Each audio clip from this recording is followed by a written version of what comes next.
ಮೊದಲಿನ ಕಾಲದಲ್ಲೆಲ್ಲ ಉಂಟಲ್ಲ ಈ ಶೀತ ಕೆಮ್ಮು ನೆಗಡಿ ಮತ್ತು ಜ್ವರ ಎಲ್ಲ ಬಂದರೆ ಉಂಟಲ್ಲ ಸೀದಾ ಆಸ್ಪತ್ರೆಗೆ ಹೋಗ್ತಾ ಇರಲಿಲ್ಲ ಮದ್ದಿಗೆ ಅಂತೇಳಿ ಮನೆಯಲ್ಲಿಯೇ ಮದ್ದು ಮಾಡಿ ಉಂಟಲ್ಲ ಅದನ್ನು ಕಡಿಮೆ ಮಾಡಿಕೊಳ್ತಾ ಇದ್ರು.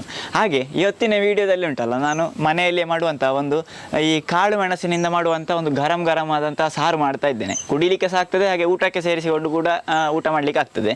ಅದು ಒಳ್ಳೆ ರುಚಿಯಾಗಿರ್ತದೆ. ಹಾಗೆ ನಮಗೆ ಅದನ್ನು ಸೇವಿಸಿದ ಕೂಡಲೇ ಶೀತ ಮತ್ತು ಕೆಮ್ಮೆಲ್ಲ ನಮ್ಮ ಹತ್ತಿರ ಸುಳಿಯುವುದೇ ಇಲ್ಲ, ಇದ್ದರೂ ಕೂಡ ಕಡಿಮೆಯಾಗಿ ಹೋಗ್ತದೆ, ರಪ್ಪ ಇಳಿದು ಹೋಗ್ತದೆ. ಹಾಗೆ ಅದನ್ನು ಮಾಡೋದು ಹೇಗೆ ಅಂತೇಳಿ ಇವತ್ತಿನ ವಿಡಿಯೋದಲ್ಲಿ ನೋಡುವ ಫ್ರೆಂಡ್ಸ್, ಬನ್ನಿ. ಇದೆಲ್ಲ ನೋಡಿ, ಈಗ ಕಾಳು ಮೆಣಸೆಲ್ಲ ಉಂಟು. ಈ ಹಸಿ ಮೆಣಸು ಕಾಳು ಮೆಣಸಿನಿಂದ ಮಾಡ್ತಾ ಇರುವಂಥದ್ದು ನಾನು. ಒಂದು 2 ಕಸ್ತ್ರ ಸಾಕು. ಈಗ ಅದನ್ನು ಕೊಯ್ದುಕೊಳ್ತೇನೆ. ನೋಡಿ, ಒಳ್ಳೆ ಫ್ರೆಶ್ ಹಸಿ ಕಾಳು ಮೆಣಸು.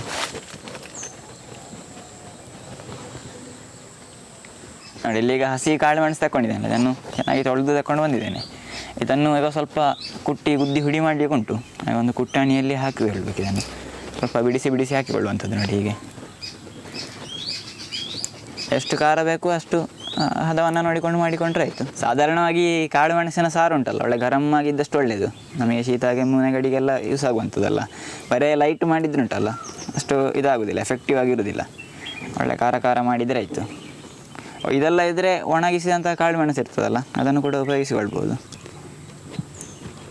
ಇನ್ನೀಗ ಈ ಕಾಳು ಮೆಣಸಿನೊಟ್ಟಿಗೆ ಉಂಟಲ್ಲ 1 ಚಮಚದಷ್ಟು ಜೀರಿಗೆ ಕೂಡ ಸೇರಿಸಿಕೊಳ್ತೇನೆ, ಕುಟ್ಟಿ ಹುಡಿ ಮಾಡಲಿಕ್ಕೆ.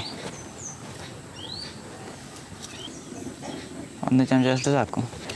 ಜೀರಿಗೆ ಸೇರಿಸಿದರೆ ರುಚಿಗೆ ಸಹ ಆಯಿತು, ಉಷ್ಣ ಆಗೋದಿದ್ರೆ ತಂಪಿಗೆ ಸಹ ಆಯಿತು, ಎಲ್ಲದಕ್ಕೆ ಸಹ ಆಯಿತು. ಅದರದ್ದೊಂದು ಪರಿಮಳ ಸಹ ಇರ್ತದಲ್ಲ. ಕುಟ್ಟಿ ಹುಡಿ ಮಾಡಿಕೊಳ್ಳುವ.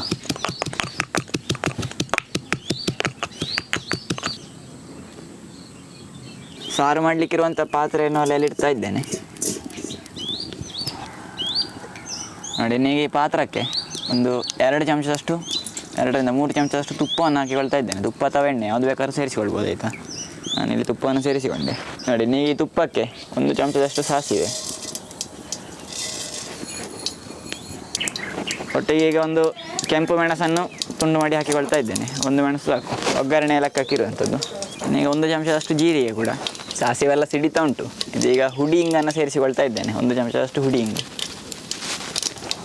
ಹುಡಿ ಹಿಂಗಲ್ಲ, ಗಟ್ಟಿ ಹಿಂಗು ಅಂತೇಳಿ ಆದರೆ ಸ್ವಲ್ಪ ನೀರು ಮಾಡಿ ಸೇರಿಸಿಕೊಂಡ್ರೆ ಆಯ್ತು, ಆಯಿತಾ.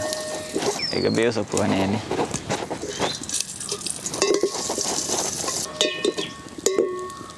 ಈಗ ಒಗ್ಗರಣೆಗೆ ಉಂಟಲ್ಲ ನೀರನ್ನು ಸೇರಿಸಿಕೊಳ್ಳುವಂಥದ್ದು. ಎಷ್ಟು ಸಾರು ಬೇಕು ಅಷ್ಟು ನೀರನ್ನು ಸೇರಿಸಿಕೊಂಡ್ರೆ ಆಯಿತು.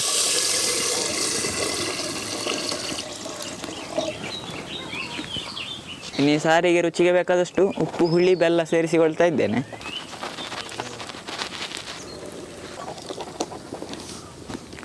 ಫ್ರೆಂಡ್ಸ್, ಈಗ ಉಪ್ಪು ಹುಳಿ ಬೆಲ್ಲ ಎಲ್ಲ ಹಾಕಿದಂಥ ನೀರು ಕುದೀತಾ ಉಂಟು. ಈಗ ನಾನು ಕುಟ್ಟಿಟ್ಟಂತಹ ಕಾಳು ಮೆಣಸು ಮತ್ತು ಜೀರಿಗೆ ಉಂಟಲ್ಲ ನಾನೀಗ ಸೇರಿಸ್ತಾ ಇದ್ದೇನೆ. ಒಳ್ಳೆ ಗರಂ ಆದೀತು ಈಗ.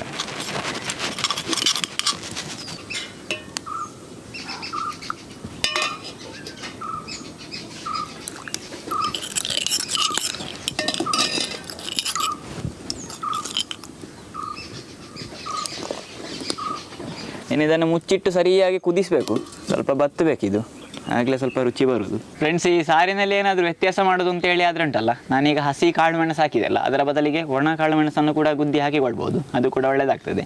ಮತ್ತು ಶುಂಠಿ ಬೇಕಾದರೆ ಶುಂಠಿಯನ್ನು ಕೂಡ ಸೇರಿಸಿಕೊಳ್ಬೋದು. ಮತ್ತು ನಾನು ಇನ್ನೊಂದು ಎಂತ ಅಂತ ಹೇಳಿದರೆ ಹುಳಿಯನ್ನು ಸೇರಿಸಿದಲ್ಲ ಅದರ ಬದಲಿಗಾಗಿ ಕೊನೆಯಲ್ಲಿ ನಾವು ಕುದಿಸಿ ಲಾಸ್ಟ್ ಇಳಿಸ್ಲಿಕ್ಕಾಗುವಾಗ ಲಿಂಬೆ ರಸವನ್ನು ಬೇಕಾದರೂ ಕೂಡ ಹಿಂಡಿಕೊಳ್ಬೋದು. ಸ್ವಲ್ಪ ಇದು ರುಚಿಯಲ್ಲಿ ಸ್ವಲ್ಪ ವ್ಯತ್ಯಾಸ ಬರ್ತದೆ, ಹಾಗೆ ಅದು ಒಳ್ಳೆಯದಾಗ್ತದೆ ಕೂಡ.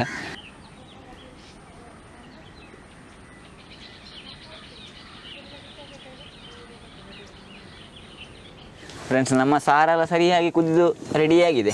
ಇನ್ನೀಗ ಅದನ್ನು ಇಳಿಸ್ತೇನೆ.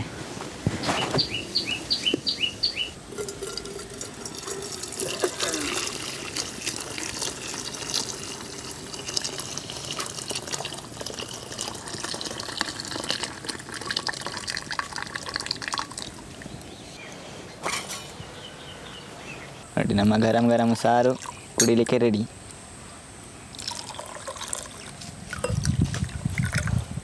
ಎರಡು ಸಿಪ್ಪು ಕುಡಿದ್ರೆ ಸಾಕು, ಕೆಮ್ಮು ಶೀತ ಎಲ್ಲ ಇಳಿತದೆ. ಹೇಗಿದಪ್ಪ ಫ್ರೆಂಡ್ಸ್, ಈಗ ಈ ಹವೆ ಎಲ್ಲ ಚೇಂಜ್ ಆಗುವ ಸಮಯದಲ್ಲಿ ಉಂಟಲ್ಲ, ನಮಗೆ ಶೀತ ಜ್ವರ ಹೀಗೆ ನೆಗಡಿ ಕೆಮ್ಮೆಲ್ಲ ಬರ್ತಾ ಇರ್ತದೆ. ಹಾಗೆ ಅಂತಹ ಸಂದರ್ಭದಲ್ಲಿ ಉಂಟಲ್ಲ, ಹೀಗೊಂದು ಸಾರು ಮಾಡಿದ್ರೆ ಉಂಟಲ್ಲ ಕುಡಿಲಿಕ್ಕೆ ಸಾಗ್ತದೆ, ಅಥವಾ ನಾವು ಊಟದ ಜೊತೆ ಕೂಡ ಸೇರಿಸಿಕೊಂಡು ತಿನ್ಬಹುದು. ನಮಗೆ ಒಳ್ಳೆ ಸೌಖ್ಯ ಆಗ್ತದೆ. ಅಂದರೆ ಈ ಶೀತ ಎಲ್ಲ ಬರುವ ಸಂದರ್ಭದಲ್ಲಿ ಉಂಟಲ್ಲ ಒಳ್ಳೆ ಉಪಯೋಗ ಆಗ್ತದೆ, ಮನೆ ಮದ್ದು ಅಂತೇಳಿ ಮಾಡಿಕೊಳ್ಬೋದಲ್ಲ. ಹಾಗೆ ಇವತ್ತಿನ ಈ ವಿಡಿಯೋ ನಿಮಗೆಲ್ಲರಿಗೆ ತುಂಬ ಯೂಸ್ಫುಲ್ ಆಗಿದೆ ಅಂತೇಳಿ ಭಾವಿಸ್ತೇನೆ. ಹಾಗಾದರೆ ಮುಂದಿನ ವಿಡಿಯೋದಲ್ಲಿ ಸಿಗ್ತೇನೆ. ನಮಸ್ಕಾರ.